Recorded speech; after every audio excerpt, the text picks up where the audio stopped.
the only thing gave me hope was in the 2003, December 22nd, that my ex had a child with me, which is my son, right? That was the first time in my life I felt a hope. As soon as you become a father, your perspectives constantly, immediately changes. And that's what happened to me. And I would say I became a little bit more positive person than because of that. I always looked at life from the pessimistic and negative point of the view. But when that son was born, that definitely changed. Definitely changed. I would say I became a very loving father to the child, and I did my best to bring that child up. But there's a old expression, they say, when the poverty knocks on the door, love jumps out the window.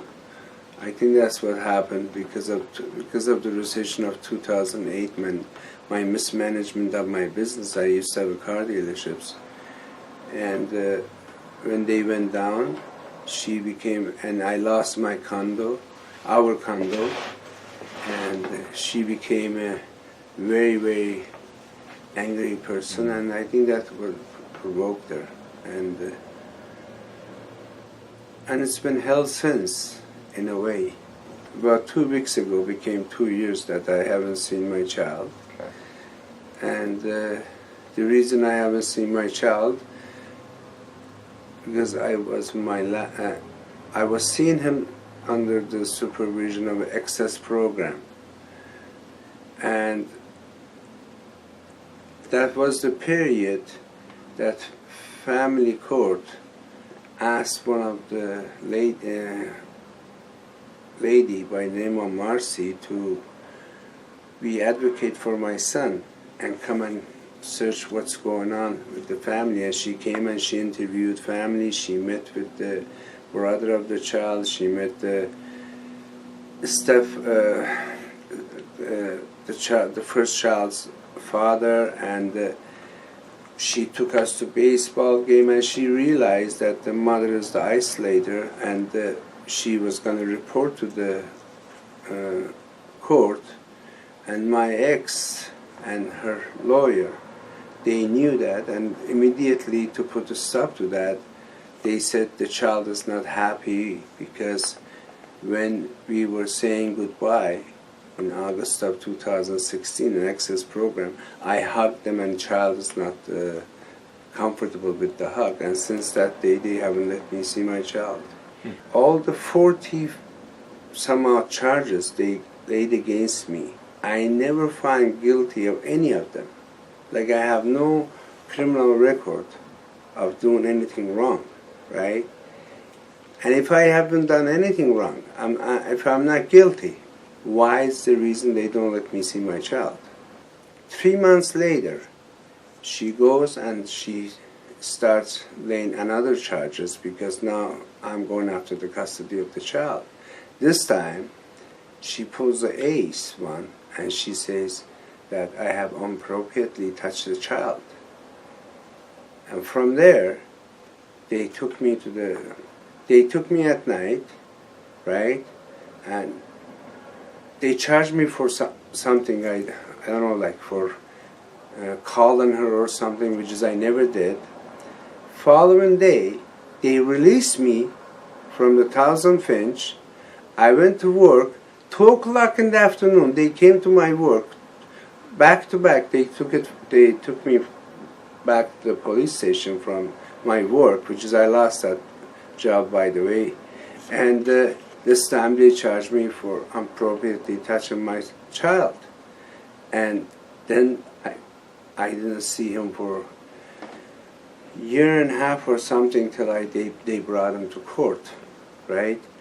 But in that period, they keep charging me with the bridges, and even one time her boyfriend said that I went to the East York, took a picture of their house, which is, thank God, I had all kind of alibis. I was in the West, so we went to the police and they proved that they were lying. So many times they charged me, she was good. She would go on a Friday to make the allegation, so I would stay in the jail till Monday morning to bring me to the front of a judge. Every time 32 Division would pick me up, you could feel the sympathy from the cops, but they said they have no other choice. And when we went to the police station, constantly all the detectives, they would tell me that my ex has no credibility left with the 32 Division or any police station in Toronto. But they said they had no other choice because that law requires them to arrest me. I remember exactly in October 16 of 2009, she was so mad, she started hitting me. And I knew she has something planned. And I knew that I will never, I'm not a violent man. I will never touch, especially a woman. Yes, as a child I've been in the street fights when I was growing up, but I never fight, especially against a woman. That is the night she used, telling the cops that I beat her.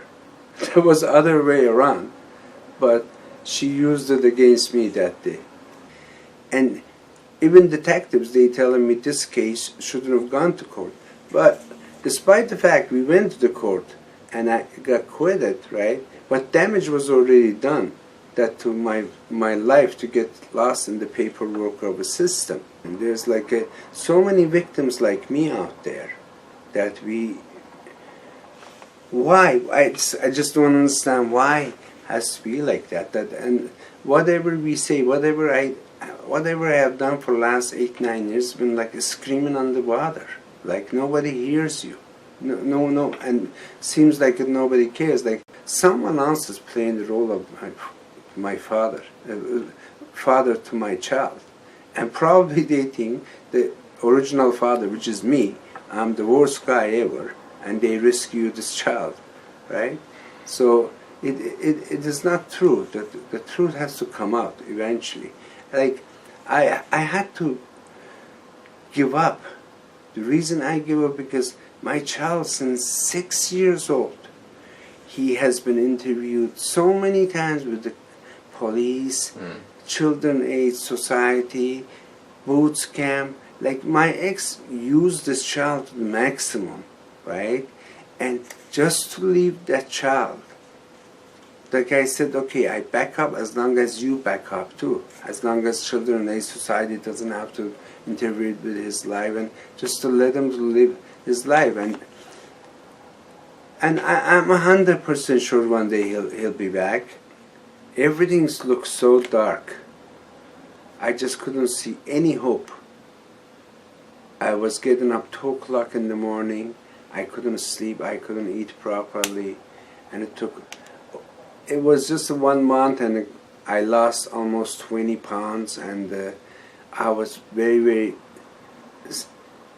I don't know if you should say sad or just couldn't laugh or nothing. If we would go on another month, I don't think I would survive it.